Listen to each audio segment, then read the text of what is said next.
Опитай още един път. Не бързай да започнеш. Искам, Добре. да. Какво искам да кажа? Живота е малко, може да бъде и кофти, ама ние си го правим такъв. И то много често се случва, защото от теб се иска да заемеш определена позиция.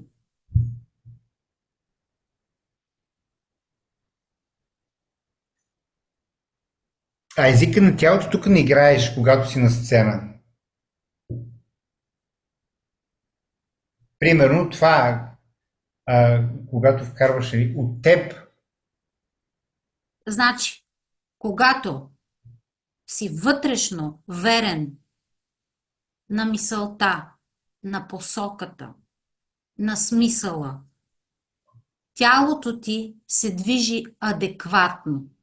Натурално. Аз работя, това е моя начин на не поставям отделно движения на тялото, отделно говор и после с бели конци да ги Да. сшиваме. Мгм. Ако тялото ти, както преди малко казах, ти си в оправдателен режим, нали? Ще извинявате, ама имам едни работи тук да ви кажа. Да. Тялото е неверно и аз веднага ти казвам, не си верен. Мгм. Защото това изглежда еди как си. Той е показател, да. Но това идва всичко от това, че вътрешно не си верен. Когато си вътрешно верен, ти се движиш естествено.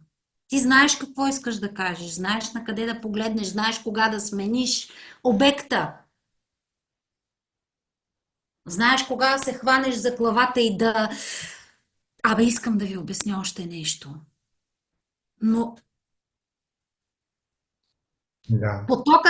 потокът ти е верен. Това може би, когато и самият текст вече е научен добре, тогава вече ще е по-различно. Нали? Мгм. Мгм. Виж, аз не знам, ти искаш ли да ги учиш тези текстове?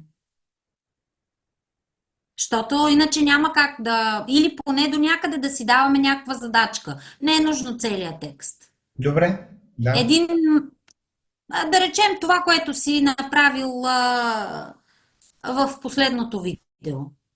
Окей, да. Малко, Да го малко науча, да го за да ми стане освободим като... този текст. Да. Да стане като мой натурален език, нали?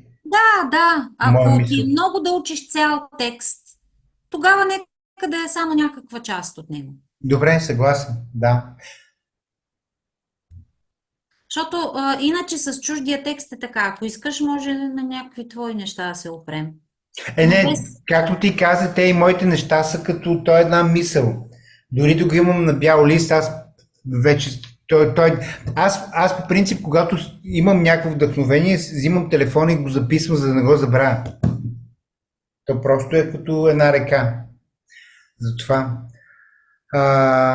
Добре, съгласен съм, да. Съгласен съм, тък може ми стане по. А, добре, да го кажа това от самото начало, само и да приключваме. Добре. Не бързай.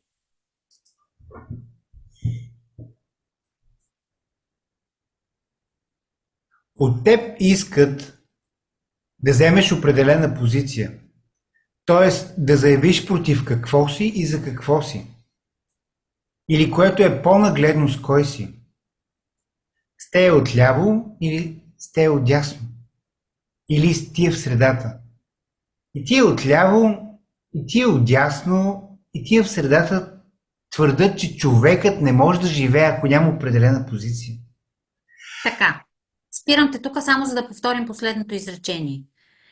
Вече казахме в предишното, с тези от ляво, с тези от дясно или с тези в средата.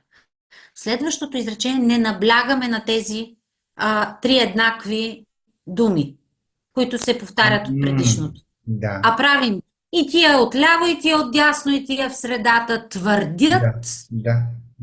Важното е вече действието, глагола. Наблягаме на друго неща, да, защото предишното сме наблегнали вече на те. Да, запознали сме ухото на слушателя или на зрителя Да, с... да, да, да, да. Разбирам, напълно, да. Има логика. Добре.